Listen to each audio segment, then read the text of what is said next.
Jasmine stared at the thick stack of papers on the table, her hand shaking as she gripped the pen. The words blurred before her eyes as tears threatened to fall.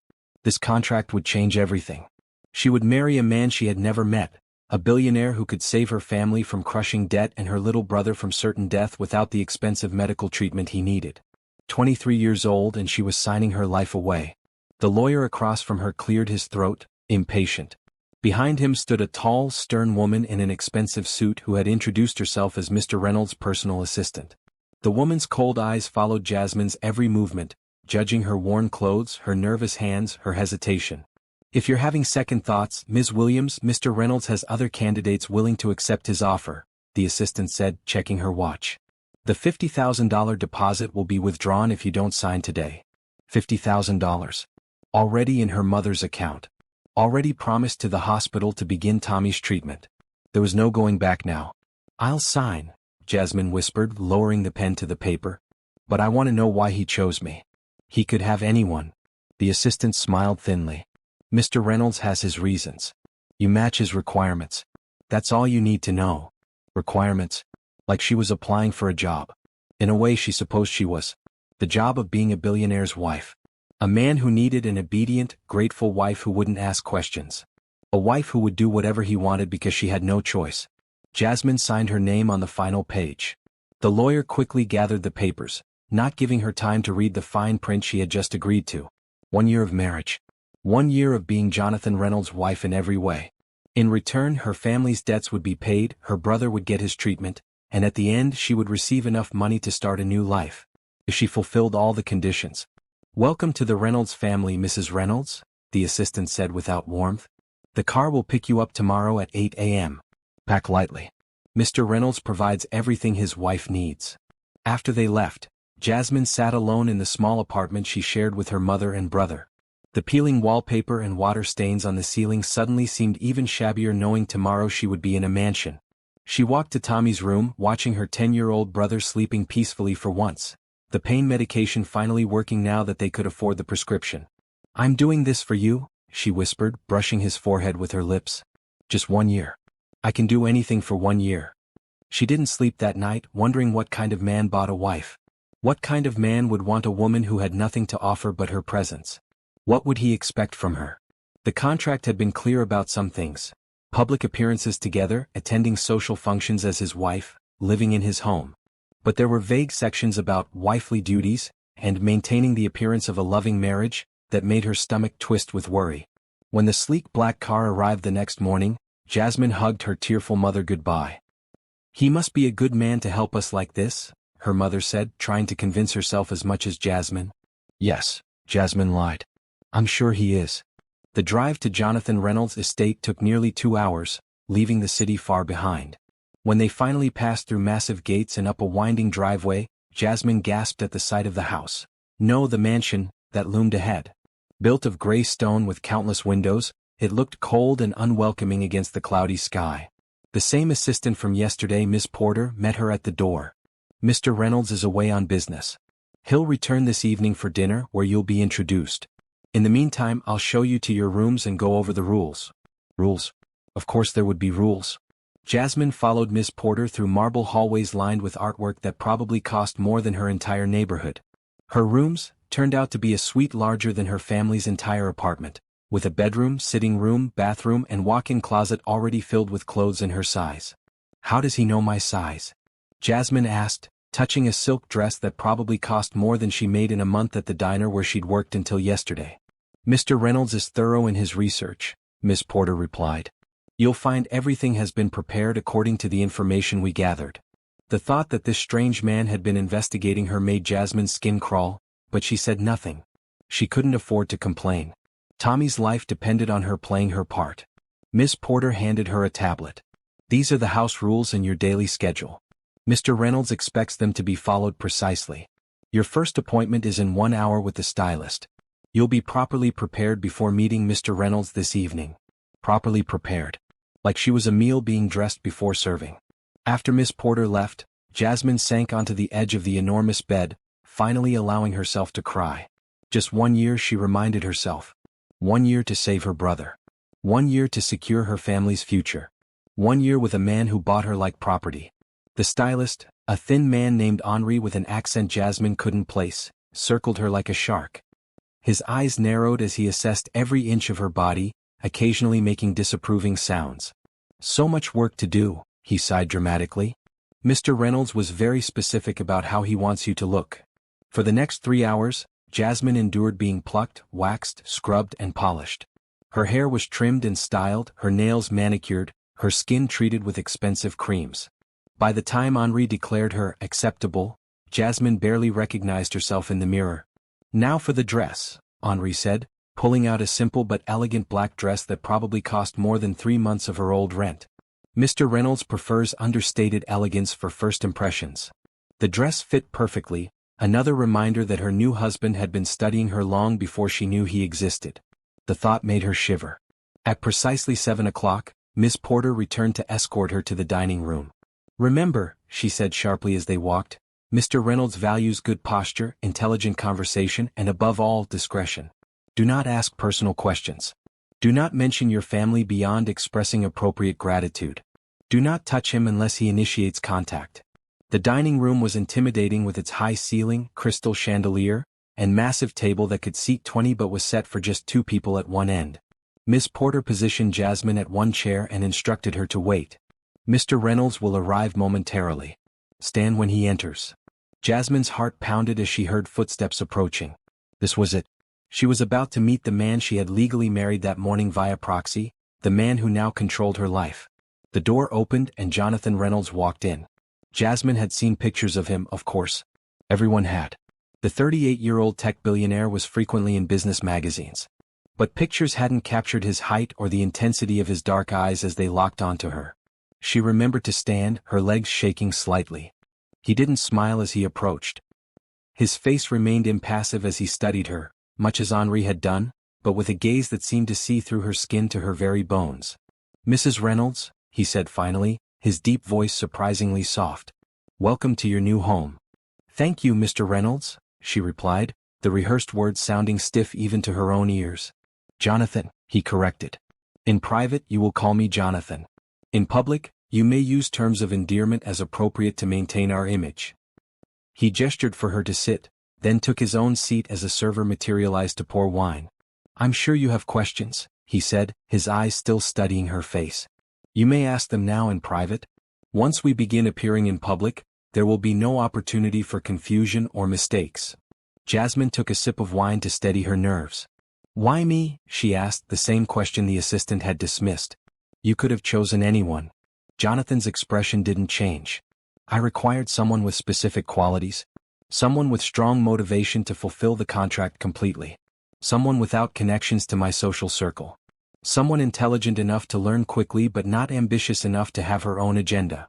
The assessment stung, though Jasmine knew it was accurate. Her circumstances had made her desperate, and desperation made her controllable. "And what exactly do you expect from me?" she asked, proud that her voice remained steady. "I expect you to be the perfect wife in public.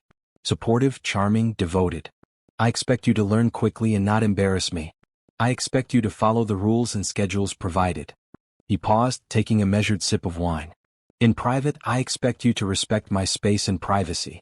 Your needs will be met generously, but this is a business arrangement, not a fairy tale." "And?" Jasmine hesitated, her cheeks warming. "The contract mentioned wifely duties." For the first time, Jonathan's expression shifted slightly, a hint of something like amusement crossing his features. "You're concerned about the physical aspects of our arrangement." It wasn't a question, but Jasmine nodded anyway. "The clause exists to maintain the legal validity of our marriage," he explained coolly. "However, I have no interest in unwilling partners. That particular aspect of our relationship will develop if and when there is mutual interest. Until then we will maintain separate bedrooms." Relief flooded through Jasmine, though she was careful not to show it too openly. At least she wouldn't have to share his bed. "Not yet, anyway. Do you have other questions?" Jonathan asked as the server returned with their first course. Jasmine had dozens, but she sensed his patience was limited. She chose the most pressing. "Will I be allowed to see my family?" "Scheduled visits twice a month for the first 6 months. If you adapt well to your new role, more frequent visits may be arranged after that." His tone made it clear this was generous from his perspective. Your brother's medical care will continue regardless, as stipulated in the contract. They ate in silence for a few minutes before Jonathan spoke again. I have business associates coming for dinner tomorrow evening. It will be your first public appearance as my wife. Ms. Porter will brief you on each guest and appropriate topics of conversation. I suggest you study carefully. I will, Jasmine promised, though her stomach knotted at the thought of performing for his colleagues so soon. Good. Jonathan glanced at his watch. I have work to complete tonight. Miss Porter will show you anything else you need. He stood abruptly, signaling the end of dinner though Jasmine had barely touched her food. As he reached the door he paused and turned back. One more thing, Jasmine. It was the first time he'd used her name and it sounded strange in his mouth. This arrangement can benefit us both if you approach it with the right attitude. Think of it as an opportunity rather than a sentence, and you might find the year passes more pleasantly than you expect. With that cryptic statement, he was gone, leaving Jasmine alone with her thoughts and the realization that while she might have escaped his bed for now, she was still very much at his mercy in every other way. Morning came too quickly. Jasmine woke to a knock on her door and the sound of curtains being drawn back, flooding the room with sunlight. A young woman in a neat uniform stood by the window. Good morning, Mrs. Reynolds. I'm Lisa, your personal assistant. It's 7:30, and your day begins at 8 o'clock with breakfast on the terrace. Jasmine blinked in confusion. My assistant? I don't need. Mr. Reynolds insists, Lisa interrupted politely but firmly. Your schedule today includes etiquette training at 9 o'clock, wardrobe consultation at 11 o'clock, lunch at 1 o'clock, followed by briefings about tonight's dinner guests. Your outfit for this evening has already been selected. Jasmine sat up, still trying to process the fact that she now had an assistant dictating her day. Does Mr. Reynolds plan every minute of my time? Lisa's expression remained professional. The schedule is designed to prepare you for your role. Mr. Reynolds believes in thorough preparation. The day passed in a blur of lessons and information. The etiquette trainer, a former finishing school headmistress named Mrs. Winters, critiqued everything from Jasmine's posture to her table manners. A Reynolds never slouches, Mrs. Winters scolded, tapping Jasmine's back with a wooden pointer. Shoulders back, chin parallel to the floor. You represent one of the most powerful men in the country now. By lunchtime, Jasmine's head was spinning with rules about which fork to use, how to properly hold a wine glass, and the correct way to address people of various titles and positions. She ate alone on the terrace, supervised by Mrs. Winters who continued to correct her smallest movements. Smaller bites. Dab, don't wipe your mouth. Never fill your glass more than halfway. The afternoon briefing was even more overwhelming. Ms. Porter presented files on each dinner guest, complete with photographs, personal histories, business relationships with Jonathan, and suggested conversation topics. Mr. Harrington is passionate about sailing but sensitive about his recent divorce. Mrs. Chun collects antique jade but dislikes discussing her son's academic troubles. Senator Williams appreciates fine whiskey but never discusses pending legislation at social gatherings. On and on it went, until Jasmine wanted to scream that she couldn't possibly remember all this information by dinner. What happens if I make a mistake? She finally asked, interrupting Miss Porter's relentless flow of instructions. Miss Porter's lips thinned. Mr. Reynolds does not tolerate mistakes in public. The contract includes penalties for failures to maintain the expected image. Penalties? Of course. Everything in this strange new life came with conditions and consequences. At 6 o'clock, she was whisked away to prepare for dinner. The stylist returned to do her hair and makeup while Lisa laid out an elegant emerald green dress and jewelry that Jasmine was certain contained real diamonds. These are from the Reynolds family collection, Lisa explained, fastening a bracelet around Jasmine's wrist. Mr. Reynolds had them reset specifically for you. The weight of the diamonds felt like another chain binding her to this arrangement. At 7:30 sharp, Lisa escorted her to the grand staircase where Jonathan waited in a perfectly tailored dark suit. His eyes assessed her appearance with clinical precision. The dress suits you, he said finally. Not a compliment exactly, but an approval of how she presented his property. Thank you, Jasmine replied, remembering to maintain eye contact as Mrs. Winters had drilled into her all morning. Jonathan offered his arm. The first guests are arriving.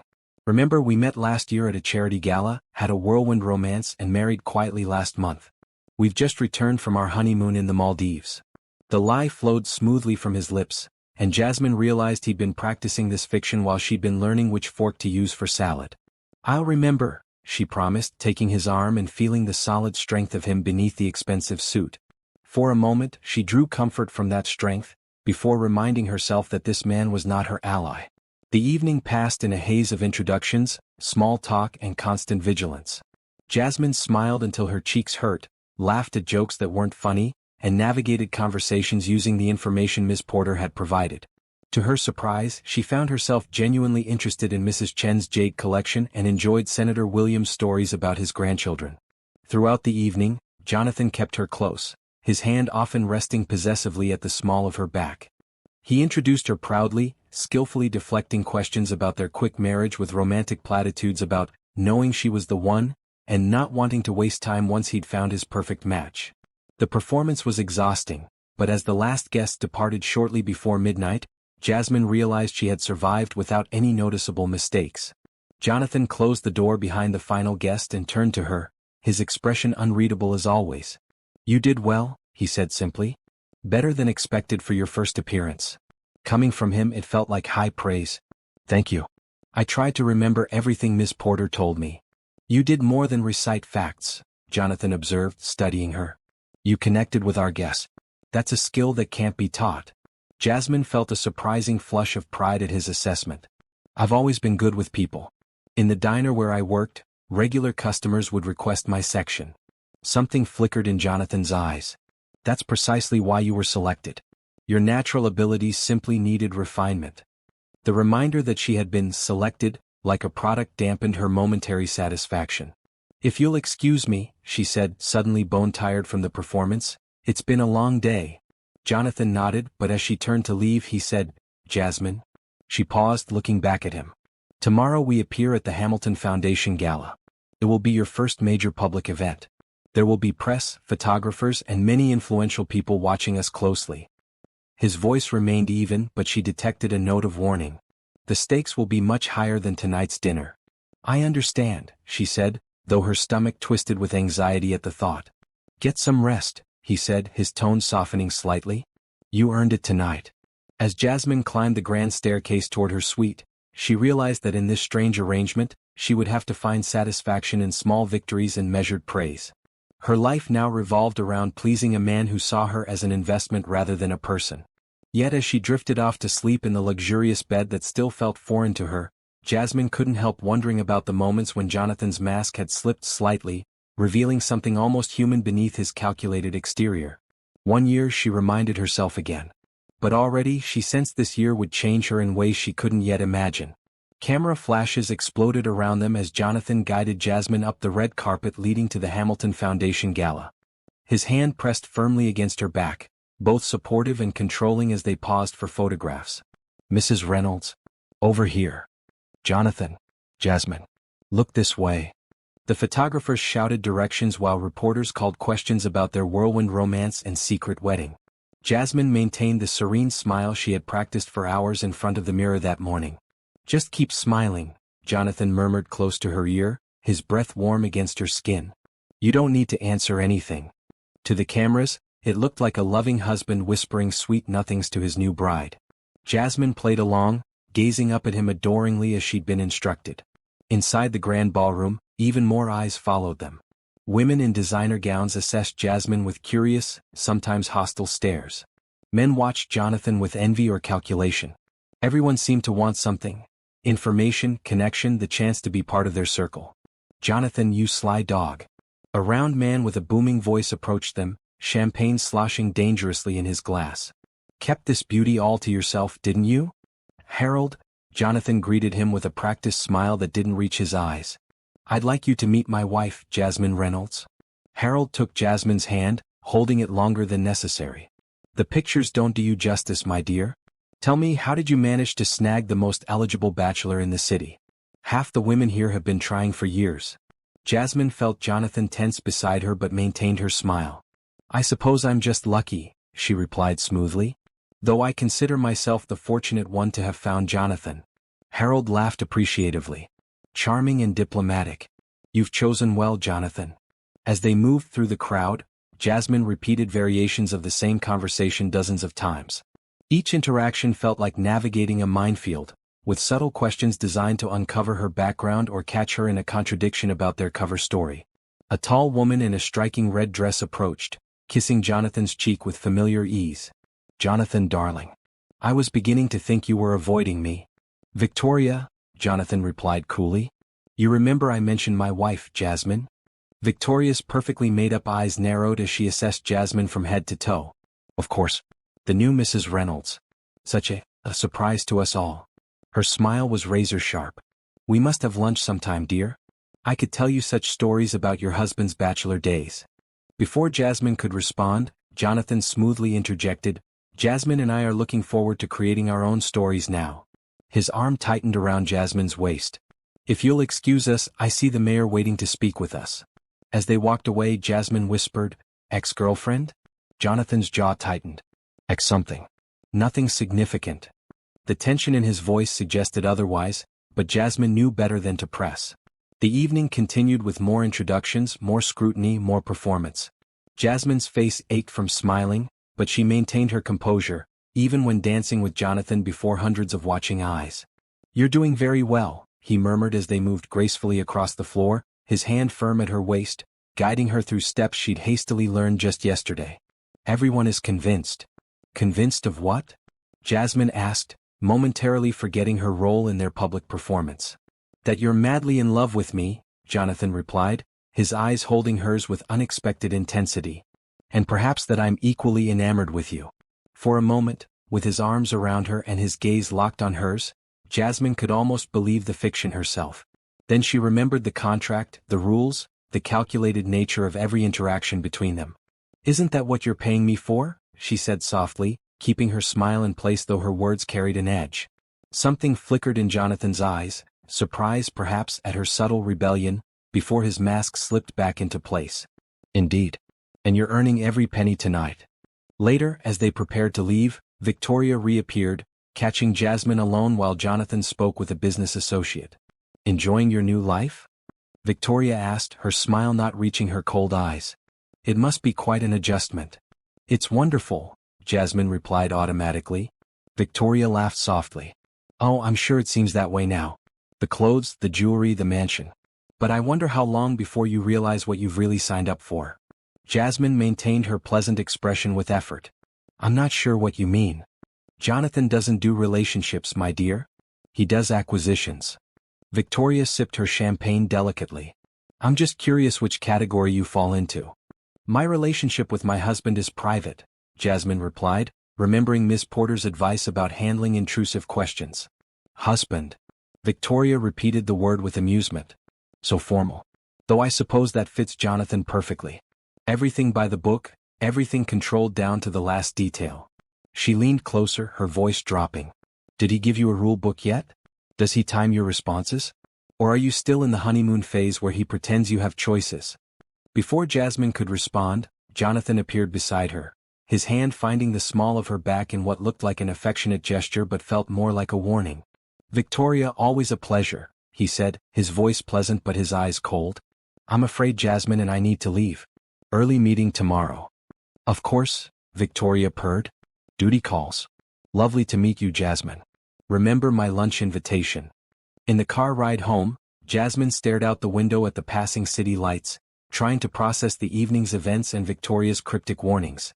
"Victoria Wood," Jonathan said suddenly, breaking the silence. "Board member of a rival company. Former business partner. Briefly more than that.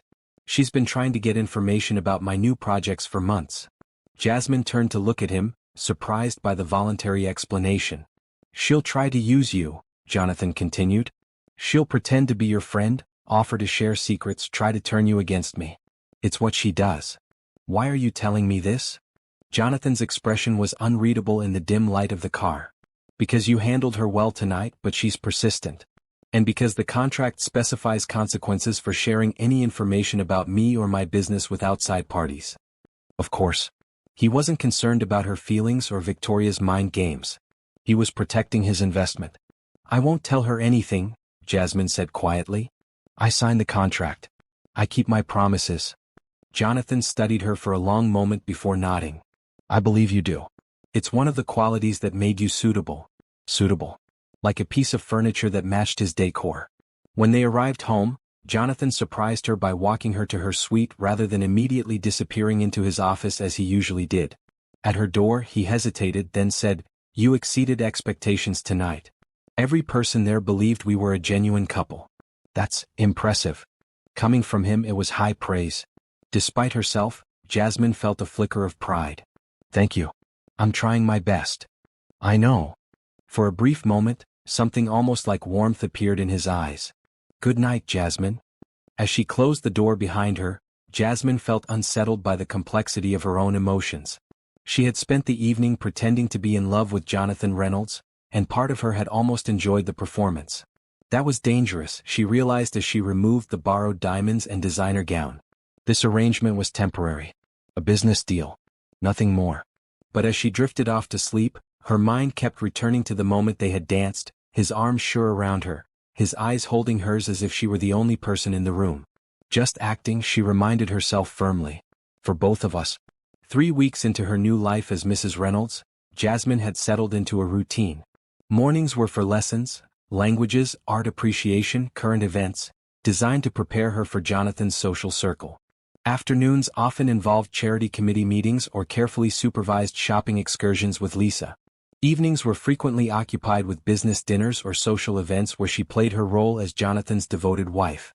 In the rare moments alone, Jasmine explored the massive house, always feeling like a visitor rather than a resident. The staff watched her with polite distance, clearly unsure of her position in the household hierarchy. Today, with Jonathan away on business and no events scheduled, Jasmine found herself with unexpected free time. After confirming with Ms. Porter that she had no appointments, she decided to explore the East Wing, an area of the mansion she hadn't yet visited. The corridor was lined with paintings. Landscapes mostly, though occasionally a portrait of someone Jasmine assumed was a Reynolds ancestor. Unlike the formal grandeur of the main areas, this section felt slightly more lived in, with comfortable seating areas and bookshelves lining the walls. At the end of the hallway, a door stood slightly ajar. Curiosity pulled Jasmine forward, though a voice in her head warned that Jonathan valued his privacy above all else. The room beyond was a surprise, a bright, airy studio with large windows overlooking the garden. Easels stood at various stations, some holding blank canvases, others with paintings in progress. The walls displayed completed works, vibrant landscapes, abstract compositions, and detailed still lives. "Mrs. Reynolds." A startled voice broke the silence. Jasmine turned to find a middle-aged man in paint-spattered clothes rising from a stool in the corner where he'd been working on a small canvas. "I'm sorry," Jasmine apologized quickly. "I was just exploring and found the door open. I didn't mean to intrude." The man smiled, setting down his brush. "No intrusion at all. I'm Robert Chambers, the house art teacher. Though I didn't expect to meet you today." "Art teacher?" "I'm afraid there must be some confusion. I don't have art lessons scheduled." Robert looked puzzled. "Not your lessons, Mrs. Reynolds? Mr. Reynolds' sessions." It took a moment for his words to register. "Jonathan takes art lessons?"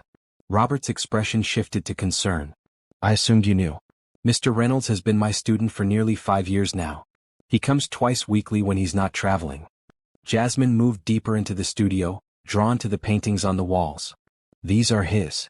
Robert nodded, watching her carefully. "Most of them. He's quite talented, though he'd never admit it." Jasmine studied a landscape, a sunset over mountains painted with bold, confident strokes. Nothing like the controlled, methodical man she was coming to know. "This doesn't seem like him," she said honestly. Robert smiled gently. "Perhaps there are sides to Mr. Reynolds you haven't seen yet." The thought was startling. In their weeks of marriage, Jonathan had revealed almost nothing personal about himself. Their interactions remained formal, focused on her performance as his wife or business matters that required her presence. "What does he paint besides landscapes?" Jasmine asked, moving along the wall. "Whatever catches his interest. He has quite an eye for beauty in unexpected places." Robert guided her through the studio, showing her Jonathan's progression from early, tentative works to increasingly confident pieces. The most recent paintings revealed a sensibility Jasmine couldn't reconcile with her husband's rigid exterior.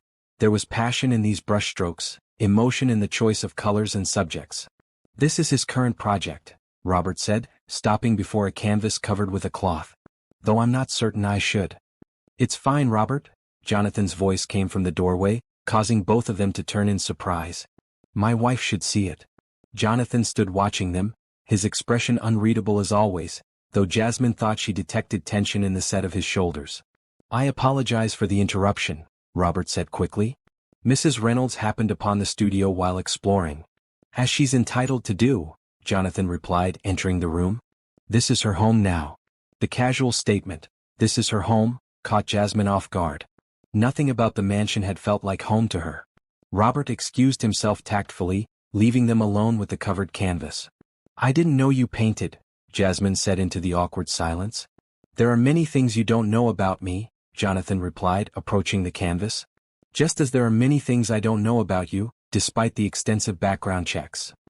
He removed the cloth with a swift movement, revealing the unfinished painting beneath. Jasmine gasped. It was her, or rather, a portrait of her at the Hamilton Gala, captured in a moment when she'd been unaware of observation. In the painting, she stood alone by a window, her gaze distant, a subtle sadness in her expression that contrasted with the elegant surroundings and beautiful gown. "You've been painting me?" The question came out more accusatory than she'd intended. "You're my wife," Jonathan said simply. "And an interesting subject." Jasmine studied the portrait, unsettled by how he had captured the loneliness she thought she'd hidden so well. "You've made me look sad." "Haven't you been?" The directness of his question surprised her. "I've been adjusting," she replied carefully. Jonathan nodded, studying his own work critically. "I've been unfair to you." The admission shocked her. Jonathan Reynolds did not acknowledge mistakes or wrongdoing. "You've upheld your end of our arrangement admirably," he continued. "Yet I've treated you more as an employee than a partner in this unique situation." Jasmine wasn't sure how to respond to this unexpected shift. "I have business in Paris next week," Jonathan said, covering the portrait again. "I'd like you to accompany me." "For appearances?" Jasmine asked automatically. "Partly," he acknowledged. "But also because you've been confined to this house except for approved events. That wasn't my intention when we made our arrangement." The offer surprised her. "I don't have a passport." "Already taken care of," Jonathan replied. "Miss Porter has the details." Of course he had prepared everything in advance. Jonathan Reynolds left nothing to chance. "Robert tells me you were interested in the paintings," Jonathan said, changing the subject. "Do you have any artistic background?" "Nothing formal," Jasmine admitted. "But I used to draw when I was younger. Before life got hard. Before her father died and left them with debts. Before Tommy got sick and every spare penny went to medical bills. Before responsibilities took priority," Jonathan finished for her, surprising her with his perception. She nodded, uncomfortable with his sudden interest in her past. "Would you like lessons?" he asked. "Robert is an excellent teacher." "Why are you doing this?" Jasmine asked, unable to reconcile this conversation with their previous interactions. Jonathan was silent for a moment, his gaze moving from the covered portrait to her face, as if comparing the real woman to his painted interpretation. "Our arrangement is unusual," he finally said. "But that doesn't mean it needs to be unpleasant. You've exceeded my expectations in fulfilling your role. Consider this a bonus." "A bonus? Like extra vacation days for a valued employee. Still transactional, still controlled, but perhaps a small step toward acknowledging her as a person with needs and desires beyond her contractual obligations." "Thank you," Jasmine said finally. "I would like lessons with Robert. I would like to see Paris." Something that might have been satisfaction crossed Jonathan's face. "Good. We leave on Monday. Miss Porter will help you prepare." As he turned to leave, Jasmine called after him, "Why painting? With everything you could do, all your resources. Why this?" Jonathan paused in the doorway, his back to her. For a moment she thought he wouldn't answer. "Control," he said finally. "In business, in most of life, I control every variable. But paint has its own rules. Sometimes the most interesting results come from surrendering that control." He glanced back at her, his expression thoughtful. Perhaps that's true of other things as well. With that cryptic statement, he was gone, leaving Jasmine alone with her thoughts and the hidden portrait that had somehow seen past her careful performance to the loneliness beneath. Paris in spring was everything Jasmine had imagined from movies and books. Charming streets, magnificent architecture, the scent of fresh bread and flowers mingling in the air. From the window of their hotel suite overlooking the Seine, the Eiffel Tower stood majestically against a perfect blue sky. "Is it what you expected?" Jonathan asked, coming to stand beside her at the window. "It's more," Jasmine admitted, still mesmerized by the view. "Thank you for bringing me." The journey had been surreal, a private jet, VIP treatment at every turn, and now a suite at one of Paris's most exclusive hotels. Though they still maintained separate bedrooms, this was the closest they had lived since their arrangement began. "I have meetings until dinner," Jonathan said, checking his watch with characteristic precision. "Miss Porter has arranged a guide to show you the city if you'd like." "Actually," Jasmine began hesitantly, "I'd prefer to explore on my own if that's allowed." She immediately regretted the final phrase, "if that's allowed," which reminded them both of her position. Jonathan studied her for a moment. "You're not a prisoner, Jasmine. You're free to explore as you wish." He removed a slim leather wallet from his jacket and handed it to her. "For whatever you need." Inside was a credit card with her name on it and several €100 in cash. "The security team will maintain a discreet distance," Jonathan added. "For your safety, not surveillance." Jasmine wanted to refuse the security, to experience one day of true freedom, but she recognized the concession he was already making. "Thank you." After Jonathan left for his meetings, Jasmine changed into a simple but elegant dress and comfortable shoes, tucked the wallet into a small purse, and set out to explore Paris on her own terms. Despite Jonathan's assurance about the security team's discretion, she occasionally spotted them. A woman pretending to shop 2 stores away, a man reading a newspaper at a cafe across the street. But they kept their distance, and for the first time since signing the contract, Jasmine felt almost free. She wandered through the Louvre, losing herself among masterpieces. She sat at a small cafe, watching Parisians go about their day while savoring a perfectly flaky croissant. She strolled through Luxembourg Gardens, enjoying the simple pleasure of sunshine and blooming flowers. By late afternoon, her feet aching pleasantly from walking, Jasmine found herself on a bridge over the Seine. She paused to watch a tour boat pass below, tourists snapping photos of the famous landmarks. "Mrs. Reynolds." She turned, startled to find Gregory, Jonathan's head of security, approaching. "Is something wrong?" she asked immediately, wondering if Jonathan had changed his mind about her freedom. "Not at all," Gregory assured her. "Mr. Reynolds asked me to deliver a message. Your dinner reservation has been moved to a different restaurant. He apologizes for the late change but thought you might prefer this location." He handed her a small envelope containing a card with an address and a time. "He's sending a car for you," Gregory added. "It will be at the hotel in 1 hour." Back at the hotel, Jasmine found a box waiting in her room with a note in Jonathan's precise handwriting. "For tonight, J." Inside was a stunning midnight blue dress that somehow managed to be both elegant and simple, accompanied by a velvet box containing a delicate diamond necklace.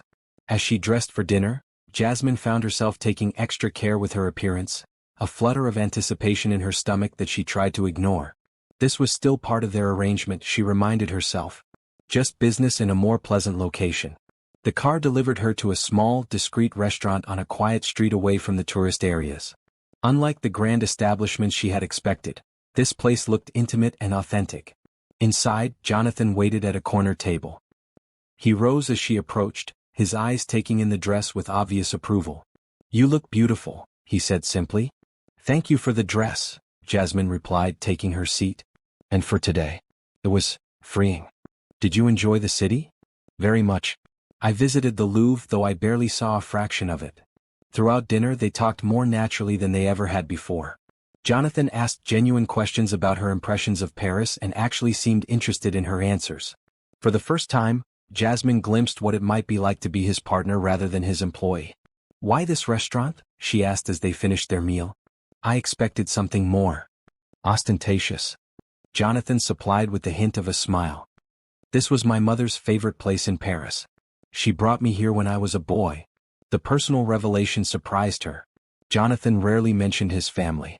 "She had simple tastes despite her background," he continued, swirling the wine in his glass thoughtfully. "She believed the best experiences were often found away from the spotlight." "She sounds wise," Jasmine said carefully, not wanting to press too hard on this unexpected opening. "She was." A shadow crossed his face. "She died when I was 15. Cancer.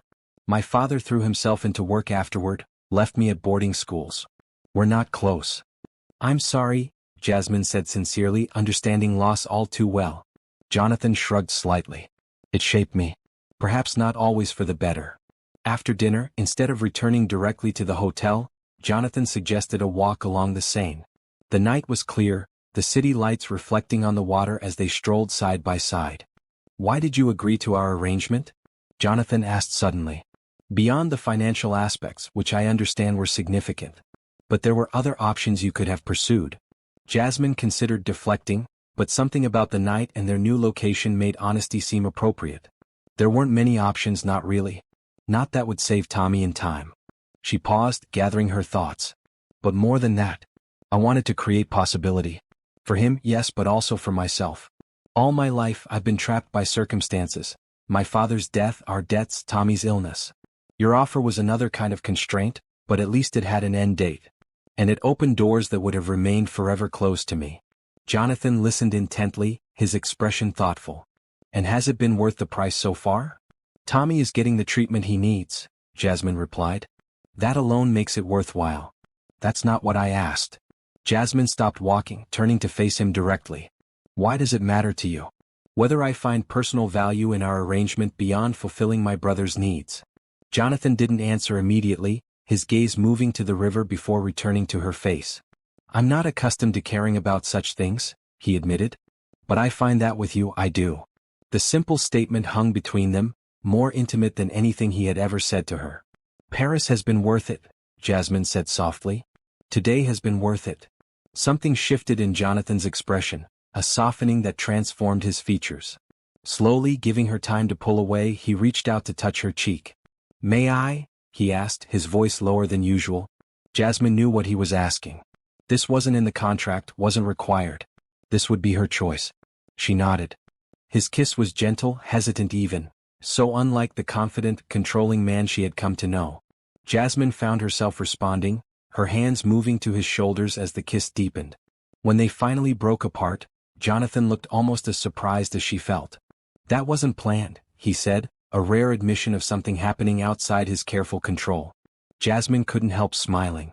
"Sometimes the most interesting results come from surrendering control," she quoted his words from the art studio. For the first time she saw Jonathan truly smile, not the practiced social expression he used at events, but a genuine smile that reached his eyes and transformed his face. "We should return to the hotel," he said, though he made no move to leave. "Yes," Jasmine agreed, equally reluctant. They walked back slowly, his hand finding hers in a gesture that felt more significant than their kiss. At the hotel, he escorted her to her room, pausing at the door. "Good night, Jasmine," he said formally, though his eyes held warmth that belied his tone. "Good night, Jonathan." As she closed the door, Jasmine leaned against it, her thoughts in turmoil. She had promised herself she wouldn't develop feelings for her temporary husband. That had seemed easy when he was cold and distant. But this Jonathan, the one who painted with passion, who remembered his mother's favorite restaurant, who asked about her feelings and kissed her with surprising tenderness, this Jonathan was dangerous to her resolution. One year, she reminded herself yet again. But for the first time she found herself wondering what would happen when that year ended. "Mrs. Reynolds, there's a call for you." Jasmine looked up from the book she was reading on the terrace, surprised. In the 2 months since returning from Paris, her life had fallen into a new pattern, still structured, still controlled, but with more freedom than before. Jonathan had permitted her to maintain contact with her family beyond the scheduled visits. She had regular art lessons with Robert, and occasionally accompanied Jonathan on business trips. But no one called her directly. All communications came through Miss Porter or Lisa. "Who is it?" she asked the maid who had brought the message. "A Dr. Morgan from Metropolitan Hospital. Regarding a Thomas Williams." "Tommy." Jasmine's heart lurched as she hurried to take the call in the study, fear making her hands shake as she picked up the receiver. "This is Jasmine Reynolds. Is Tommy all right?" "Mrs. Reynolds, I'm Dr. Morgan, your brother's specialist. I'm calling with good news actually. Thomas has responded exceptionally well to the treatment protocol. His latest tests show significant improvement, better than we anticipated at this stage." Relief flooded through Jasmine. "That's wonderful. When can I see him?" "He's asking for you. We're keeping him for observation today, but he should be released tomorrow. Your mother is with him now." After getting the details and promising to visit the next day, Jasmine hung up the phone, tears of relief and joy spilling down her cheeks. Tommy was getting better. The impossible miracle she had hoped for when she signed Jonathan's contract was actually happening. "Jasmine? What's wrong?" She turned to find Jonathan in the doorway, concern evident in his expression as he noticed her tears. "Nothing's wrong," she said, quickly wiping her cheeks. Everything's right. Tommy's responding to the treatment. Better than expected. He's going to be okay. Jonathan's face softened. That's excellent news. I need to see him. Tomorrow when they release him. I know it's not on the schedule, but... Of course you should go, Jonathan interrupted. I'll have Gregory drive you. Jasmine impulsively crossed the room and hugged him, overcome with gratitude and joy. Jonathan stiffened momentarily, and used to such spontaneous affection, before his arms came around her. Thank you, she whispered against his shoulder. For everything. Without you, Tommy wouldn't have had a chance. I merely provided the means, Jonathan said quietly. You made the sacrifice. Jasmine pulled back slightly, looking up at him. It hasn't felt like a sacrifice lately. Something flickered in Jonathan's eyes, uncertainty, perhaps, or vulnerability. Since Paris, their relationship had evolved in subtle ways. Small touches, private conversations, moments of connection that existed outside their contractual arrangement. Nothing had progressed beyond that single kiss, but the possibility hovered between them, unacknowledged yet undeniably present. Before either could speak again, Miss Porter appeared in the doorway, tablet in hand. Mr. Reynolds, your conference call with Tokyo begins in 5 minutes. The moment broken, Jonathan stepped back, his professional mask sliding into place. I'll be right there. Please arrange for Gregory to take Mrs. Reynolds to Metropolitan Hospital tomorrow morning. Of course, sir. With a final nod to Jasmine, Jonathan followed Miss Porter from the room, leaving Jasmine alone with her tumultuous emotions. The next morning, Jasmine practically ran through the hospital corridors to Tommy's room. When she opened the door and saw her little brother sitting up in bed, his color good, his smile bright, she felt her heart might burst with happiness. Jazzy, he exclaimed, using his childhood nickname for her. Look, I can eat ice cream again without getting sick. She hugged him tightly, careful of the force still in his arm but needing to feel the solid reality of his improving health. The doctors say I'm getting better really fast, Tommy told her excitedly. Dr. Morgan says I'm his star patient. That's because you're tough, Jasmine said, ruffling his hair.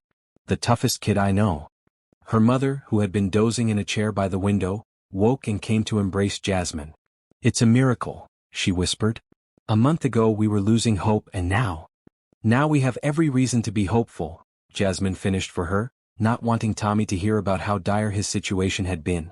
She spent the morning with them, listening to Tommy's stories about the hospital, the other kids he'd met, and his plans for when he was fully recovered. I want to go to the beach, he declared. I've never seen the ocean. Then we'll go to the beach, Jasmine promised. As soon as the doctors say it's okay. When it was time for Tommy's tests, Jasmine stepped out to get coffee with her mother in the hospital cafeteria. You look different, her mother observed, studying her over the rim of her cup. Happier. Tommy's getting better. Of course I'm happy. It's more than that. Her mother's expression turned cautious. Is it possible? Are you developing real feelings for your husband? Jasmine looked away, uncomfortable with the direct question.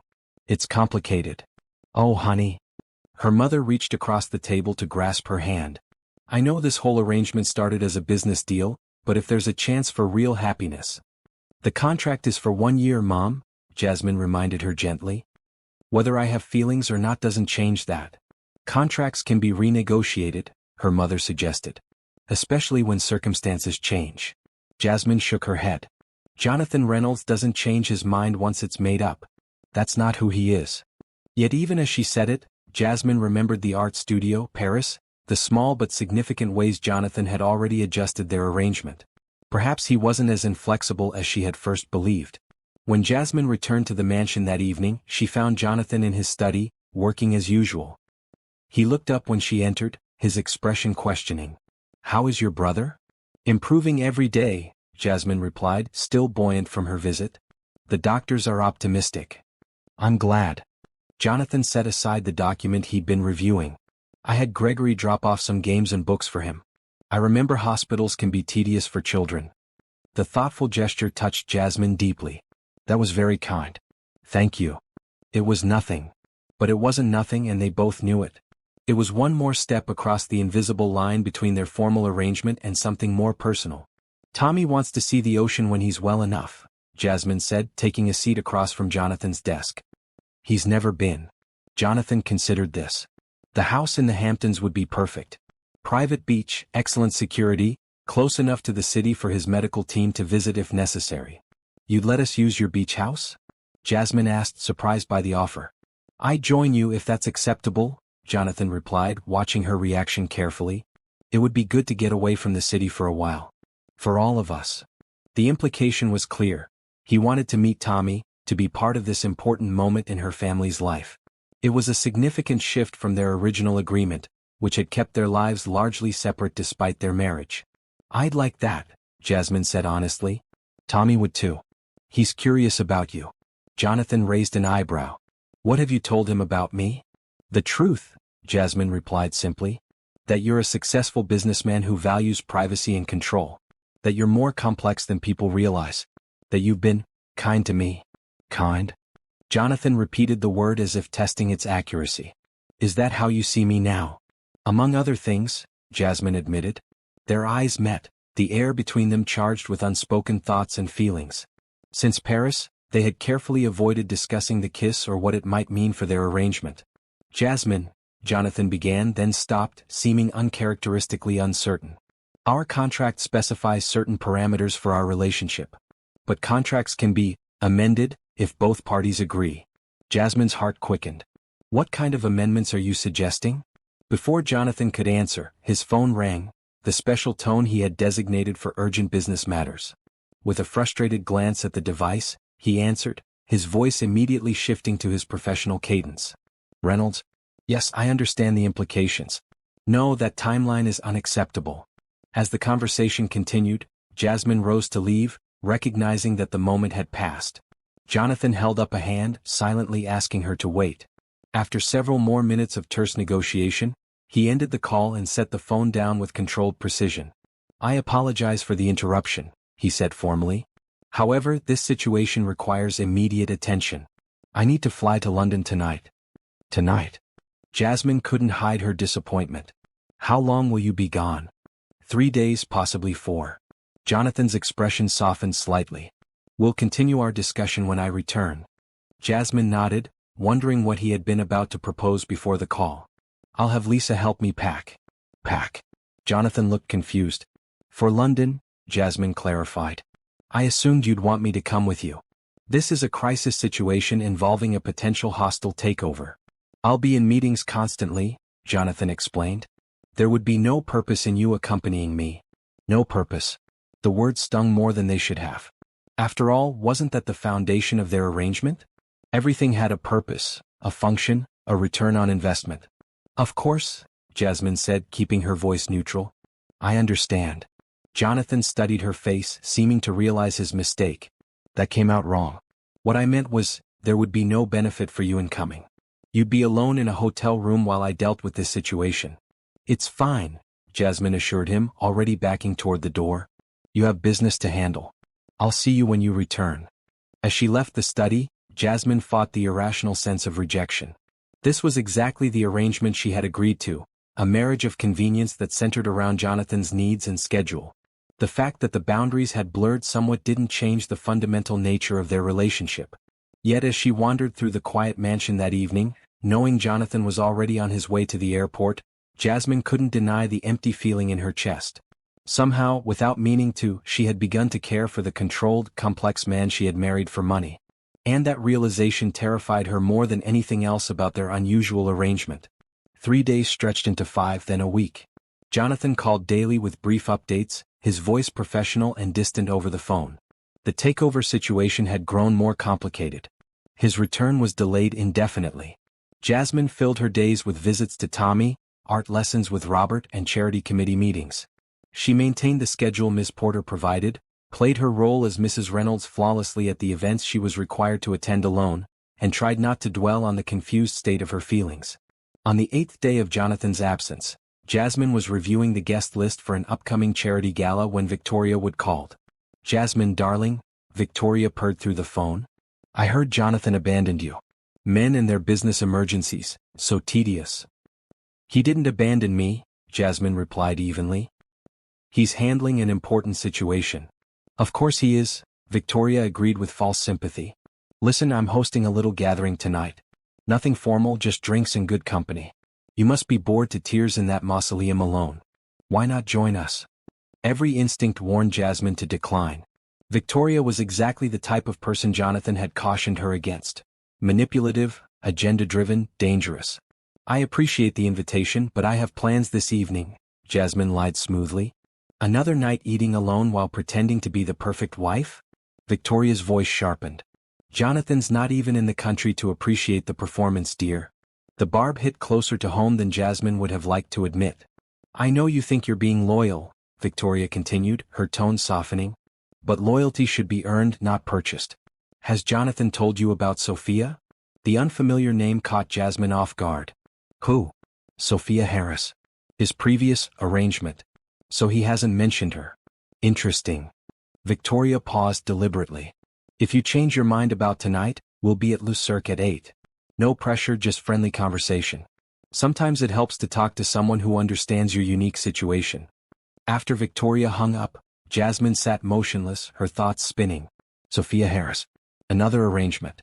Another woman who had signed a contract, played a role, been replaced when the term ended. She told herself it shouldn't matter. She had always known this was temporary, always understood that she was not the first woman Jonathan had brought into his life for specific purposes. But it did matter. The thought of being just one in a series of contractual relationships made the growing feelings she'd been fighting seem foolish and naive. Against her better judgment, Jasmine found herself entering Le Cirque that evening, scanning the elegant restaurant for Victoria's distinctive red hair. You came.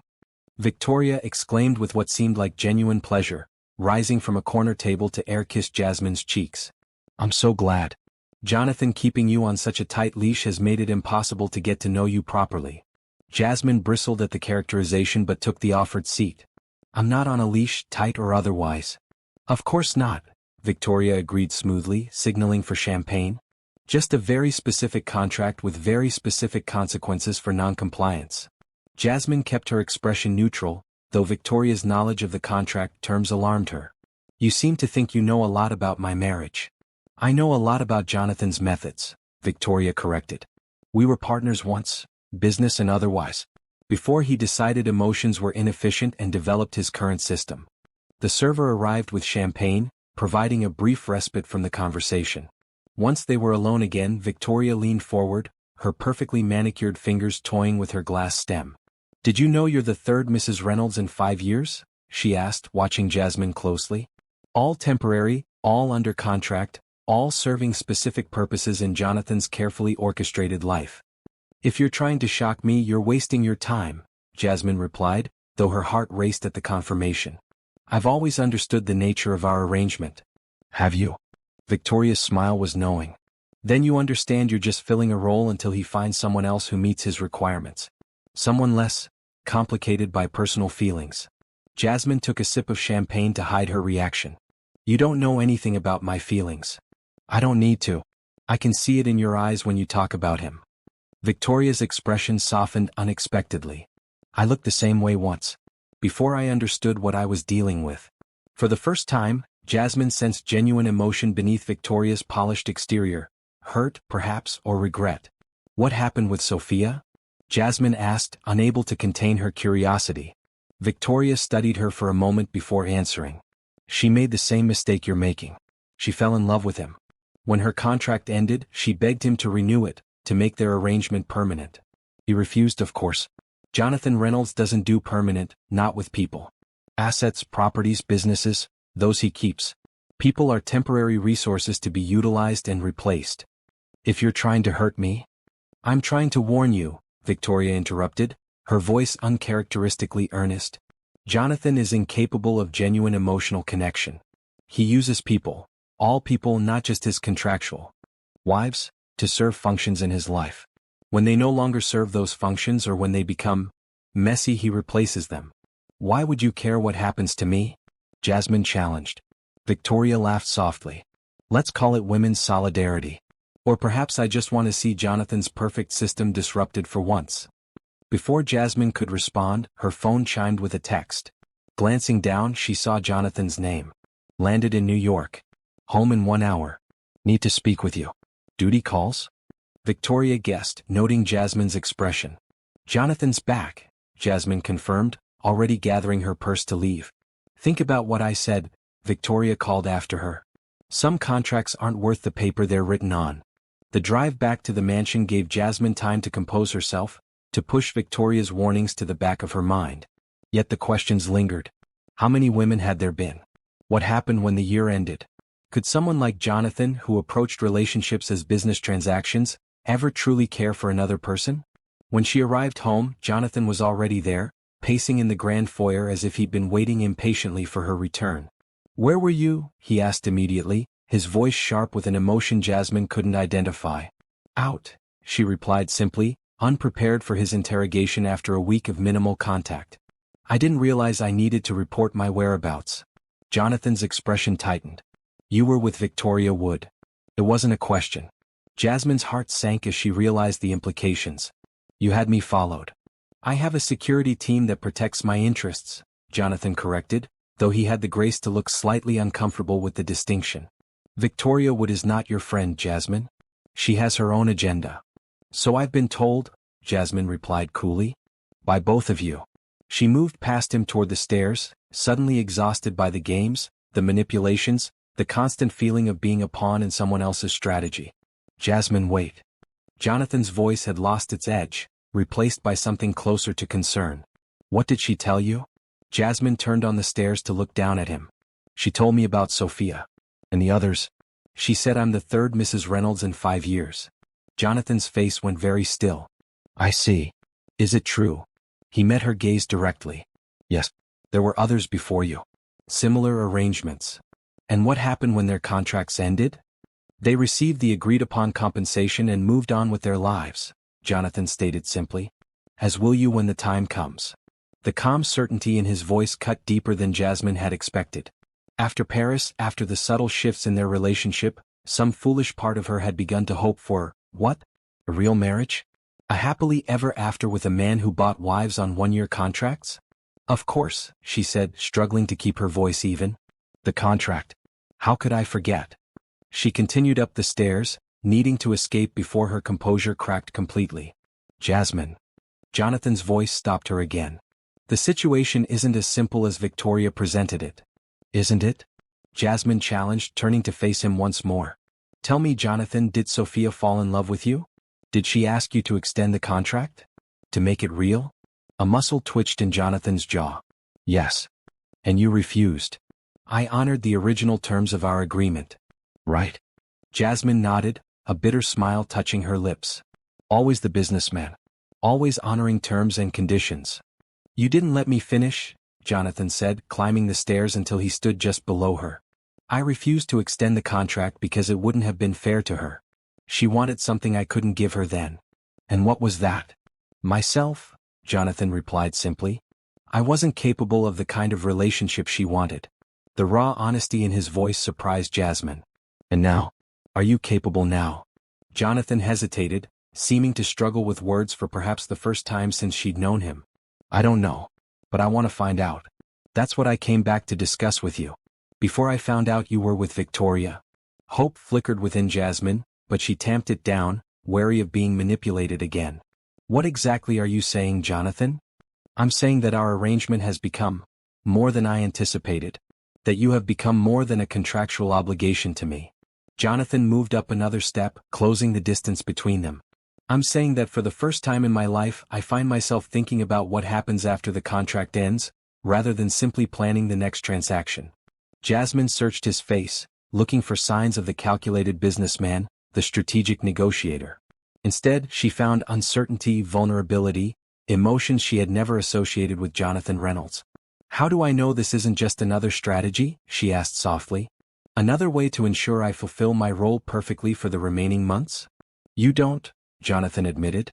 "Words are easy to manipulate. But I'm asking you to give us, a chance to discover if there's something real here. Something worth continuing beyond the contract's end date." It was more than he had ever offered, more openness than she had thought him capable of. Yet Jasmine couldn't shake Victoria's warnings or the knowledge that she was simply the latest in a line of temporary Mrs. Reynolds. "I need time," she said finally. "Time to think about what I want. What's best for me." Jonathan nodded, accepting her answer with surprising grace. "Of course. Take all the time you need." As he stepped aside to let her pass, Jasmine felt the weight of a choice she had never expected to face. When she had signed the contract, the path had seemed clear. 1 year of service in exchange for security for her family. Now, with her heart involved, the calculation had become infinitely more complex. And as she closed her bedroom door behind her, Jasmine wondered if, in trying to save her brother's life, she had inadvertently risked her own heart in ways the contract had never anticipated. "He's asking you to what?" Jasmine's mother stared at her in disbelief across the hospital cafeteria table. "To consider continuing our relationship after the contract ends," Jasmine repeated, still struggling to believe it herself. "Not as a business arrangement but as something real." 2 weeks had passed since Jonathan's unexpected proposal. 2 weeks of careful distance as Jasmine contemplated her options. Jonathan had respected her request for time, maintaining their public appearances but giving her space in private to think. "And do you want that?" her mother asked gently. Jasmine sighed, running a finger around the rim of her coffee cup. "I don't know. Sometimes I think I'm falling in love with him. Other times I remind myself this whole relationship was built on a transaction. How do you move past that? People meet in all sorts of ways," her mother reasoned. "What matters is what you build together, not how you started." "But can I trust him? Can I trust myself?" Jasmine shook her head. "Maybe these feelings aren't even real. Maybe they're just Stockholm Syndrome or something." Her mother reached across the table to take her hand. "Honey, I've watched you these past months. You've changed, grown stronger, more confident. That's not someone suffering from Stockholm Syndrome. That's someone coming into her own." Upstairs, Tommy was having his final major checkup before being declared officially in remission. The treatment had worked beyond anyone's expectations, giving him a real chance at a normal life. "Whatever happens with Jonathan," her mother continued, "you fulfilled your purpose. You saved your brother. Now you get to choose what happens next based on what you want, not what Tommy needs." The simplicity of that truth struck Jasmine deeply. For so long, her choices had been dictated by necessity, by her family's needs, by financial pressures, by the terms of the contract. The freedom to choose based solely on her own desires was both exhilarating and terrifying. "What if I choose wrong?" she whispered. "Then you'll learn and choose again," her mother said with the wisdom of experience. "That's life, sweetheart. No guarantees, just choices and consequences and more choices." When they returned to Tommy's room, the doctor was there with good news. "All tests confirm what we've been seeing. Tommy's in full remission." The words Jasmine had prayed to hear for so long brought tears to her eyes. She hugged her brother tightly as he squealed with excitement. "Does this mean we can go to the beach now?" Tommy asked immediately, priorities clear in his 10-year-old mind. Jasmine laughed through her tears. "Yes, buddy. We can go to the beach." Later that evening, as Jasmine returned to the mansion, her mind was clearer than it had been in weeks. The successful completion of Tommy's treatment had removed the pressing weight that had driven her decisions for so long. Now, as her mother had said, she could choose based on what she wanted. And what did she want? Jonathan was in his study as usual, reading through documents with focused intensity. He looked up when she entered, setting the papers aside immediately. "How was Tommy's appointment?" he asked. "He's in remission," Jasmine announced, unable to keep the joy from her voice. "The doctor says his prognosis is excellent." Jonathan's smile was genuine. "That's wonderful news. I'm very happy for him. For all of you." "He's asking about the beach," Jasmine added, watching Jonathan's reaction carefully. "About your offer to use the house in the Hamptons." "The offer stands," Jonathan replied without hesitation. "Whenever he's ready." Jasmine took a deep breath. "I've been thinking about what you said. About us, about what happens when the contract ends." Jonathan's expression grew more guarded, as if preparing himself for rejection. "And? I need to know something first," Jasmine said, moving closer to his desk. "Something honest, even if it's difficult to hear. Go ahead. Why did you really choose me?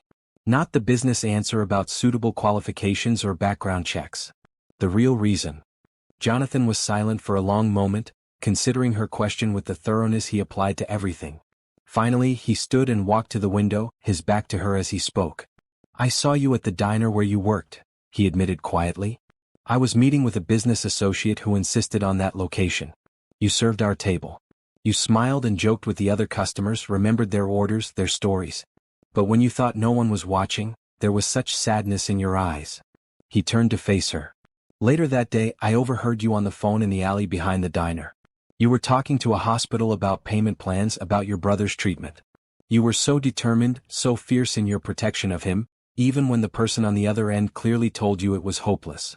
Jasmine remembered that day, the crushing weight of the hospital administrator's words, the realization that no amount of extra shifts or payment plans would be enough to save Tommy. I had my team look into your situation, Jonathan continued. They compiled a file on your family, your financial circumstances, your brother's medical needs. It was supposed to be just another potential investment, a calculated risk based on your determination and character traits. But, Jasmine prompted when he paused. But I kept thinking about your eyes. About the strength it took to keep fighting when everything was against you. Jonathan's voice grew softer. I told myself the contract was the sensible approach. Clear terms, defined expectations, limited exposure. I didn't realize. What? That paper can't contain everything. That some things don't follow contractual logic.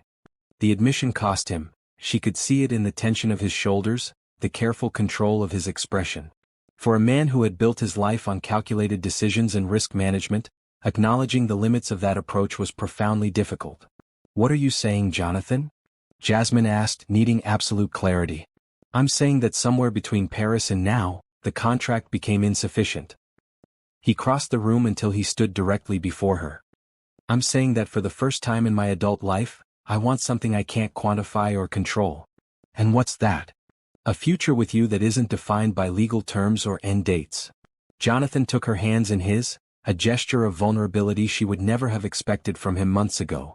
I want to know if what we've started building could grow into something real. Something lasting. Jasmine studied his face, looking for signs of the calculating businessman who had offered her a contract. Instead, she found a man struggling to express emotions he'd spent years suppressing. I can't promise anything, she said honestly. I have feelings for you, real ones that surprised me as much as they seem to have surprised you. But there's still so much we don't know about each other. So much we'd need to figure out. I'm not asking for promises, Jonathan replied. Just an open door instead of a closing one. A chance to discover what might be possible without the constraints of the contract hanging over us.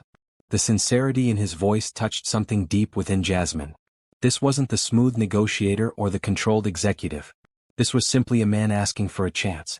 Tommy wants to see the beach, she said finally, a smile beginning to form. Maybe that's where we start. A week at the Hamptons, getting to know each other outside of this house, outside of our roles. A trial run for, whatever comes next. Relief and something like joy transformed Jonathan's features. I'd like that very much. No contract, Jasmine added firmly. No rules or schedules or performance reviews. Just us seeing if there's something worth building. Agreed, Jonathan said, and for the first time in their strange relationship, it felt like a true partnership rather than an arrangement. He leaned forward, hesitating just before his lips met hers, still giving her the choice. Jasmine closed the distance, her kiss an answer to the question he hadn't quite asked. When they separated, Jonathan kept her close, his forehead resting against hers. I'm not good at this, he admitted quietly.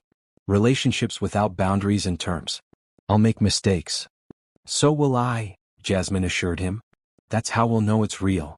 The beach house in the Hamptons was nothing like Jasmine had imagined.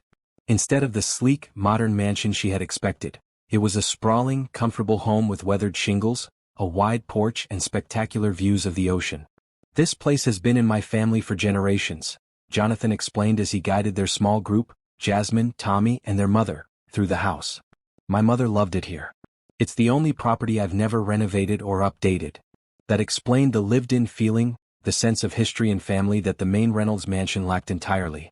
Here, Jasmine could see glimpses of Jonathan's past, photographs of a smiling woman who must have been his mother, bookshelves filled with well-read classics, comfortable furniture arranged for conversation rather than impression. You can see the water from every room, Tommy exclaimed, running from window to window in excitement. Can we go to the beach now? Right now.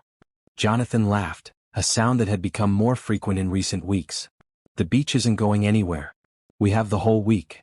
But Tommy's enthusiasm was contagious, and soon they were all making their way down the private path to the shore, Tommy racing ahead while the adults followed at a more sensible pace. He seems so healthy now, Jonathan observed, watching Tommy's boundless energy. It's remarkable. The doctors say kids his age can bounce back incredibly fast once the right treatment takes hold, Jasmine's mother explained. We're blessed that he responded so well. At the beach, Tommy stood at the edge of the water, mesmerized by the waves lapping at his feet. His face held such wonder that Jasmine felt her heart might burst with love and gratitude.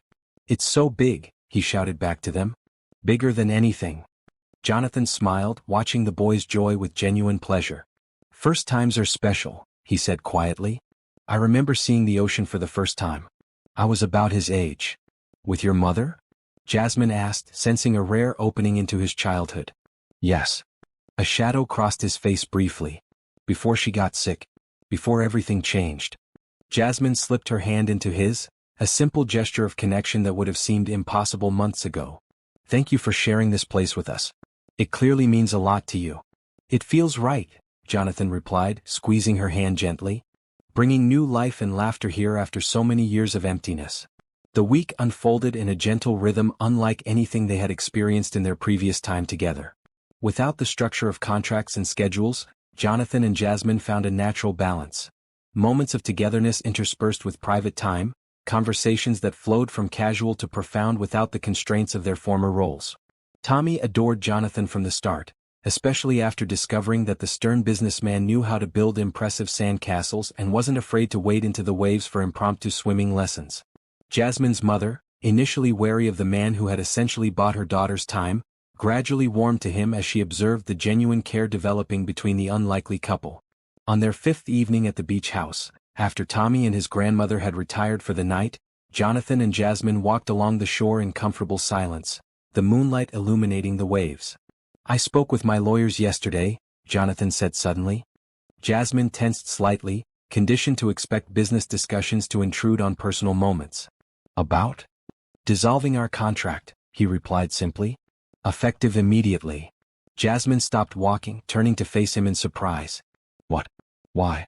"Because I don't want any misunderstandings about why you're here, why you might stay." Jonathan's expression was earnest in the moonlight. "The financial arrangements for Tommy's care and your family's security will remain in place permanently, regardless of what happens between us. Those are gifts, not obligations." "Jonathan." "Let me finish," he requested gently. "I've spent my life creating systems to minimize risk, to control outcomes. I approached relationships the same way, defined terms, clear expectations, predetermined endpoints. It felt safer." He took both her hands in his gaze intent on her face. "But there's nothing safe about how I feel about you, Jasmine. It terrifies me, honestly. And that's how I know it's real. That's how I know it's worth risking everything for." Tears welled in Jasmine's eyes, unexpected and overwhelming. "I never thought I'd hear those words from you. I never thought I'd say them," Jonathan admitted with a small, self-deprecating smile. "But you've changed everything. How I see the world. How I see myself. How I imagine the future." "And how do you imagine it?" Jasmine asked softly. In answer, Jonathan reached into his pocket and withdrew a small velvet box. Unlike the diamonds he had given her before, cold, perfect stones meant to showcase wealth and position, this contained a simple ring with a pearl surrounded by tiny sapphires. "It was my mother's," he explained as Jasmine gasped in recognition of the significance. "She said it reminded her of the ocean, always changing, always beautiful, always worth returning to." "Jonathan, I'm not asking you to marry me again," he clarified with a smile. "Technically we're already married. I'm asking you to stay married to me. Not for a year. Not as part of a transaction or arrangement. But because we choose each other, every day without contracts or conditions." Tears spilled down Jasmine's cheeks as the full meaning of his gesture sank in. This wasn't the calculated businessman offering a beneficial arrangement.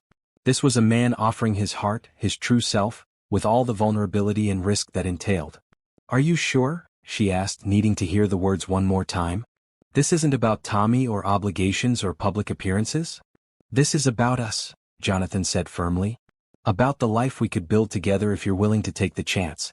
I love you, Jasmine. I think I have since that day in the diner when you fought so fiercely for your brother even when all hope seemed lost." "I love you too," Jasmine whispered, the truth of the words filling her completely. "Not the billionaire or the powerful executive. Just you, the man who paints with passion, who remembers his mother's favorite restaurant, who builds sandcastles with my brother." Jonathan slipped the ring onto her finger, where it rested like a promise beside the ostentatious diamond she had received as part of their arrangement. The contrast between the two rings couldn't have been more striking. One representing a business transaction, the other a heritage, a history, a heart. So is that a yes? Jonathan asked, a hint of his old confidence returning now that he had laid his heart bare. Jasmine's smile was radiant in the moonlight. Yes. To the real thing. To taking a chance on us. As he pulled her close, the waves washing gently over their feet, Jasmine marveled at the journey that had brought them here. She had signed a contract expecting a year of obligation followed by freedom. Instead, she had found a different kind of freedom altogether, the freedom to love and be loved without conditions or terms. The arrangement that began as a desperate measure to save her brother had transformed into something neither of them had anticipated. A love story written not in legal clauses but in moments of connection, in challenges overcome, in walls carefully dismantled. What happens now? She asked against his shoulder, still hardly believing the turn their story had taken. Jonathan pulled back slightly to look into her eyes, his expression more open than she had ever seen it. Now we write our own terms. Together. As they sealed their new agreement with a kiss, the ocean stretched endlessly before them. Vast and unpredictable and beautiful, much like the future they had chosen to face as partners rather than contractual parties. In the mansion on the hill, with its rules and schedules and carefully maintained distance, they had been employer and employee, billionaire and hired wife.